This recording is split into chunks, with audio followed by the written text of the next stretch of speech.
So finally we end with a bit of symbol manipulation. Yay! I'm asking you to rewrite this fraction in simplest terms. So, at the heart of this problem, if we looked closely at what's happening when we, for example, add some fractions, like let's say I have 2/5 and I'm going to add to that 3/7. I know my common denominator is 35. What I can do to build that is this first term needs a factor of 7 sitting in its denominator, right? It's lacking it. It only has the 5. And the other term needs a factor of 5 sitting in its denominator. So if you look what I've done, I've multiplied 2/5 times 1, and I've multiplied 3/7 times 1. Of course, the form of 1 I've picked allows me to change the appearance of this fraction, but not its value. So I now have 30/5, right? 30/5. And in my numerator, I have 14. 14, right? So, no, I've got 14 and 15.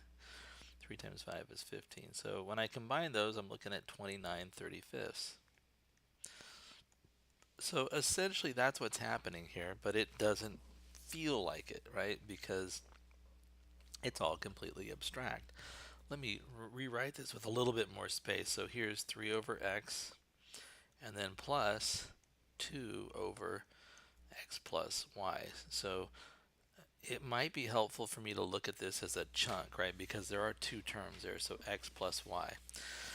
So if I'm looking at it, this fraction, right, needs a factor of x in both the numerator and denominator. And although there is a term that contains x here, this is not a factor of x, right? Factors are those things that are multiplied together to produce a product. And if I multiply x times x plus y, those are both factors, right? The x plus y is a factor, and the x is a factor in this case. And what I need on the other side is I need factors of x plus y, right? So here's a factor that looks like x plus y. And you can see I've got that in both the numerator and in the denominator.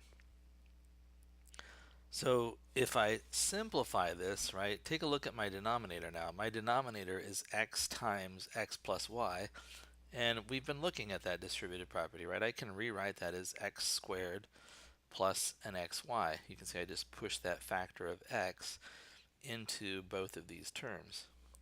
Now, for my first numerator, if I push the factor of 3 in, I have 3x plus 3y, and then I do have its addition plus, and then 2 times x would be 2x.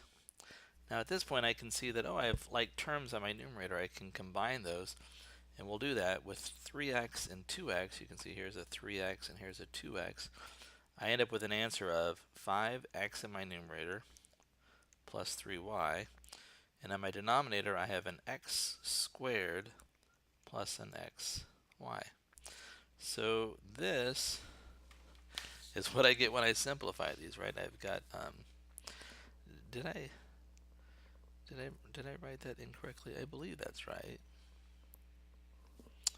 I have 5x plus 3y, and that's divided by x squared plus xy.